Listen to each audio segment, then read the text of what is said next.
Hello again, I am Blunty, and I love a charge dock. They are one of the most useful utilitarian gadgets that I have around me. I've been using them for years, and I just love them.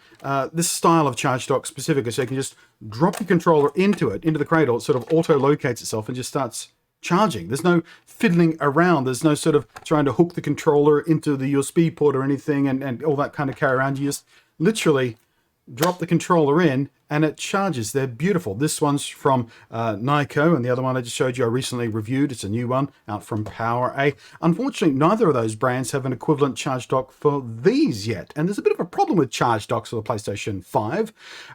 Either they are ridiculously expensive, like $45. I'm not paying $45 for a charging dock. It's a hunk of plastic designed around the vague shape of this that just passes through some USB power at its basic level. That's all the charge dock is. I'm not paying $45 for that.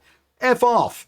The other problem is some of them are cheap and nasty. The other problem is, like the third problem, is they're hard to find. How are they selling out? There's like 18 people who can get a PlayStation 5 at the moment. How is there that much demand for charge docks? Don't know. Either way, I'm having some frustrations finding a charge dock that I like for the PlayStation 5 at the moment. So in the interim, I've gone ahead, and so I don't have to deal with the cable mess I've been dealing with since I got my PlayStation 5, I've gone ahead and bought the cheapest, smallest, tidiest charge dock I could possibly find. I have some concerns about its design, quite frankly. So let's unbox it and have a look and see if my concerns are warranted. Alrighty, here we go. It's just branded iPlay. It's $15. Charging dock. It's not, it doesn't even say PlayStation 5, it just says P-5. That's how cheap and nasty this thing is. Whatever. Let's have a look. It should be just basically a plate with a couple of USB ports on it and a sort of little divot that'll accommodate the top of the controller here. And I'm very sorry about the background noise at the moment. Apparently some construction has just opened up out front of my place. I thought I was recording early enough to avoid it today, but apparently they're making an early start on it. Oh well. The struggles of living in a busy city, I suppose. So that is the charge dock itself. As again, nothing special. It's very, very, very light. Sounds very, very, very hollow. We might open this up in a second, see if there's any sort of circuitry for charge management. I doubt there is. USB-C port on the back there. The cable it comes with is standard USB-C-A to USB-C. You can swap that out for any standard cable you like. If you want to go from C to C, for example, no problem there. So let's have a look at the fit. And, yeah, all right. I mean, they press on. Yeah, this is what I'm talking about. Sort of, as you're fiddling to try and find the location for your USB port, because you can't see what you're doing, because it's upside down and that covers, it gets, hidden by your eyes by the controller while you're trying to locate it. So what you're going to wind up doing is scratching the hell out of the top of this controller here. That's why I like the dock one, so you can just slam your controller, drop it into it, and there's no scritching and scratching and damaging your controller. So, yeah, I don't. This is so fiddly. There we go. Now, the other issue I thought I would come across here is, are they wobbly? Yeah, they're a bit wobbly. So that's not a huge issue, because it's not like you're going to be moving these things a lot when it's in the dock, but any of that kind of wobble can lead to wear and tear on the USB-C port at the top and sort of cause it to fail over time as well, so you have to be careful about that. The third issue that I was worried about with this, oh, now someone's power washing outside. Fantastic. You hear that? Shh. I think that's, no? Is that just air brakes? I don't know.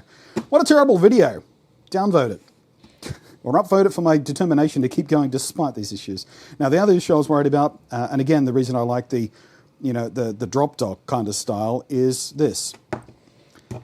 When you lift it up, because that charge base is so, oh yeah, this is, God, I hate this. I've wasted my money. Okay, we'll use the other one.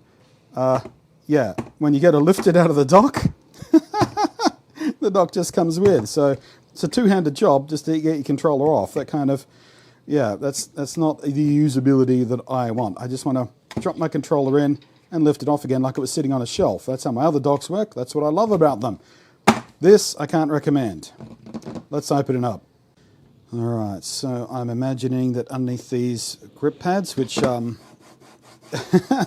very grippy, by the way. This is a fairly rough surface. Plenty of bite for a grip pad, but nothing. All right, let's prise these off. Where's my knife? I'm going to need my knife. There we go. My poor old knife with its broken tip. One day I'll get around to replacing it. Yep, there we go. Standard Phillips heads under there.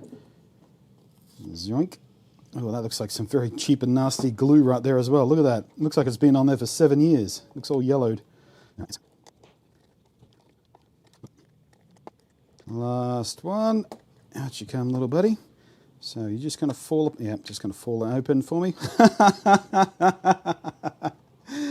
Yeah, just sort of faking some weight there to try and keep it on the desk without flying away in a small gust of wind. Little slab of, well, that's probably just steel. I'm going to get a magnet. I'm curious. Is that just steel? Yeah, that's just a piece of steel. All right, and the good news is it looks like a straight pass-through power, so there's no extra circuitry going on, which is a good thing. You don't want extra power circuitry going on here. These things are designed to charge direct from USB, so all you want is the power being fed into the power lines of the USB here. You don't need any extra fiddly power management stuff on these. They handle it themselves. They've got charging stuff built into them so they don't overcharge and whatnot and look after your battery, etc., etc., etc.